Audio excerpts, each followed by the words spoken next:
Hello, and welcome to today's Opt to Thrive Manage Your Mind Mindful Moment. Welcome to Opt to Thrive, your go-to podcast for women's wellness in midlife, designed to educate, support, and inspire you to live your very best life. And now your host, Dr. Karina Sims. Hello, and welcome to this week's Mindful Moment. So on the next episode of Opt to Thrive, I mention an experience I had that was a bit of a turning point in this whole midlife transition phase for me. And since recording that episode, I've been reflecting back on what happened and why. And I wanted to share these reflections on this week's Mindful Moment. So it was not too long ago that I was really struggling with these menopausal symptoms. I had very quickly put on a great big whack of weight, mostly around my midsection. I was feeling pretty uncomfortable and self-conscious. I wasn't sleeping well. I was angry. My libido was pretty much non-existent. Not that it mattered much anyway, because my husband was probably too afraid to look at me sideways. And when he would dare to touch me, like even just resting his hand on my leg while we watched TV, I would just heat up like a big glowing fireball. It was about this time that I thought it'd be fun to gather up my girlfriends and go see Menopause the Musical, which was visiting our local theater. I thought it would be good fun to go and have a laugh about it, all of us together. So if you haven't heard of Menopause the Musical, the show is about a group of women going through menopause, obviously, and poking fun at all the things that we go through at this stage in our lives. And you know what? All of those things were happening to me. I was, in the thick of it. And I didn't think it was very funny. Now, you may have worked out. I'm pretty much the first to laugh at most things. And sometimes I laugh inappropriately at things because it's my default. I love to laugh and I laugh a lot. But on that particular night, I wasn't really laughing a lot.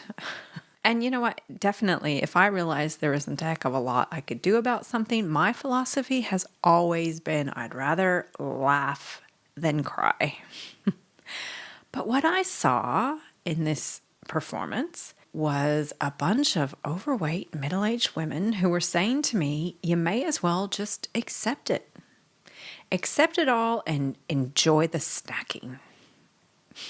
But surely I could do more than just sit back and enjoy the snacking, was what I was thinking. And this was a turning point for me.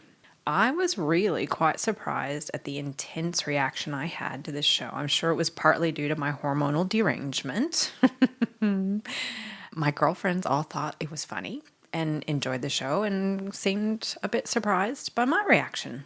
You may have worked it out by now, but I'm not really one for sitting back and just accepting anything that I don't want that is also within my control to change. So telling me to sit back and enjoy the snacking was like a red flag to a bull. I really, really, really did not want to just sit back and let all of this stuff happen to me.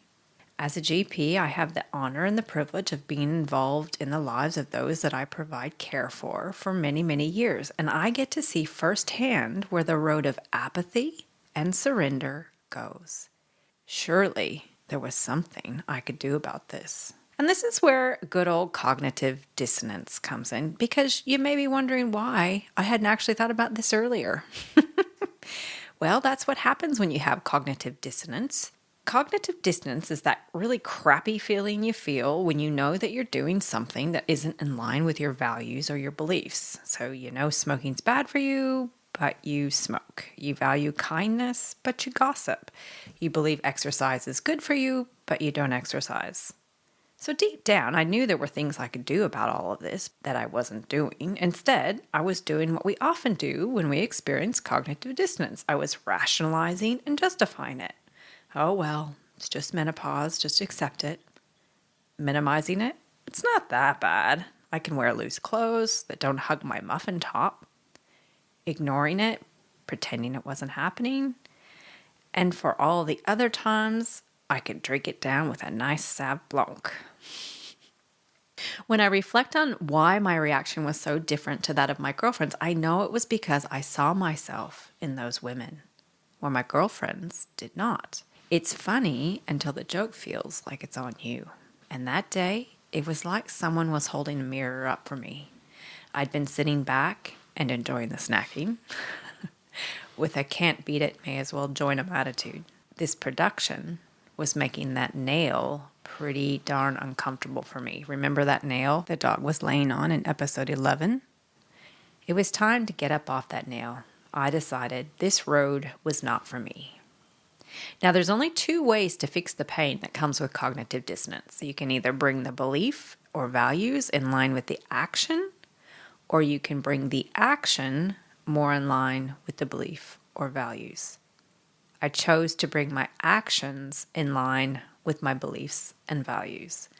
I value health, vitality, strength, function, independence, mental health, peace, and fitness. I believe that all of those things are available to me. Can you see any areas of your life where you're experiencing cognitive dissonance? What could you do to bring your actions more in line with your values and beliefs? If you want to know what I did, tune in to next week's episode of Opt to Thrive, episode 16, My Menopause Journey, Why Menopause the Musical Pissed Me Off, and what I did to regain my vitality and lose the menopause belly. I hope you've enjoyed this Manage Your Mind mindful moment. And if you have, and you can think of someone else who might enjoy it, please pass it on. And don't forget to rate and review the podcast to make it more visible to those who might get something out of it too. Have a great week, everyone. And until then, I hope you opt to thrive. The Opt to Thrive podcast is designed for information purposes only and is not engaged in the giving of medical advice. The information provided on the podcast should not be used for diagnosing or treating a health problem or disease. In no way should the information provided by Opt to Thrive be considered medical advice, and at all times the advice of a medical professional should supersede recommendations from Opt to Thrive. If you have or suspect you may have a health problem, you should consult your healthcare provider. The views expressed in this podcast are purely that of Dr. Sim and do not in any way reflect those of the institutions she contracts her medical services to. Thank you for listening to Opt to Thrive. If you've enjoyed listening, please rate and share the podcast. You can visit our website at opttothrive.com and leave a comment for any subjects you would like to hear more about.